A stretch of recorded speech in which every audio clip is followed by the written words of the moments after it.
Aujourd'hui, il y a beaucoup de nouvelles concernant la marine russe. Récemment, ce furent un peu de mauvais jours pour la marine russe, car la campagne ukrainienne a été renforcée par la nature et même par l'incompétence des Russes eux-mêmes. De la mer Noire et Saint-Pétersbourg jusqu'à l'extrême-orient, la puissance et la projection navale russe s'effondrent de toutes parts. La plus grande nouvelle est qu'après des années de réparations et d'accidents, les Russes ont officiellement perdu leur dernier porte-avions, l'amiral Kuznetsov. Ce navire massif a désormais été désarmé et sera démantelé pour pièces. La principale raison en est que le navire a passé la majeure partie de sa vie opérationnelle à quai et en réparation, et la capacité de l'armée russe à entretenir un porte-avions coûteux et très vulnérable a disparu. Les analystes navals occidentaux plaisantent en disant que lorsque le bateau n'était pas en feu, l'énorme panache de fumée de son échappement diesel donnait l'impression qu'il l'était. Plus particulièrement, les avions qui composaient en Heidi son groupe aérien ne sont plus en production, et en raison de la rampe sur le pont d'envol qui exerçait une trop forte pression sur le train avant, si le poids était trop élevé, leur charge de carburant et donc leur rayon d'action était déjà largement limité. La liste des incidents survenus pendant son service est également longue, avec quelques exemples notables comme la marée noire d'environ 300 000 tonnes sur la côte irlandaise, 5 de ces avions s'écrasant dans l'océan lors des opérations, les câbles d'arrêt se rompant sans cesse ou les avions tombant simplement en panne de carburant, et plusieurs membres d'équipage décédant à cause de la défaillance des systèmes de filtration d'eau lors de son voyage inaugural. Les mauvais jours continuent, car l'un des plus grands séismes de l'histoire récente a provoqué un tsunami qui a balayé les côtes de l'extrême-orient russe. Des images satellites récemment publiées montrent d'importants dégâts sur les 2 principales bases navales russes de la région, dont l'une abrite une grande partie de la flotte de sous-marins nucléaires russes, les sous-marins étant visiblement absents des photos et peut-être en réparation.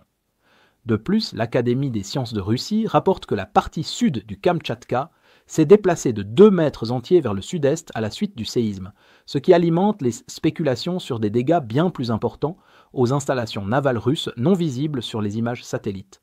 La flotte de sous-marins nucléaires russes a ensuite subi un autre revers lorsque le renseignement militaire ukrainien a révélé avoir obtenu un ensemble complet de documents et de plans classifiés concernant le tout nouveau sous-marin nucléaire stratégique russe, le Borei classe 9 55A. Certains de ces documents ont été publiés en ligne et il a été précisé que les documents confidentiels contiennent des informations sur les systèmes de survie du sous-marin, entré en service il y a un peu plus de 3 semaines. Le renseignement militaire ukrainien a également déclaré avoir déjà identifié plusieurs points faibles sur le sous-marin russe, juste avant que Zelensky n'autorise une nouvelle série d'opérations secrètes dont les détails restent inconnus.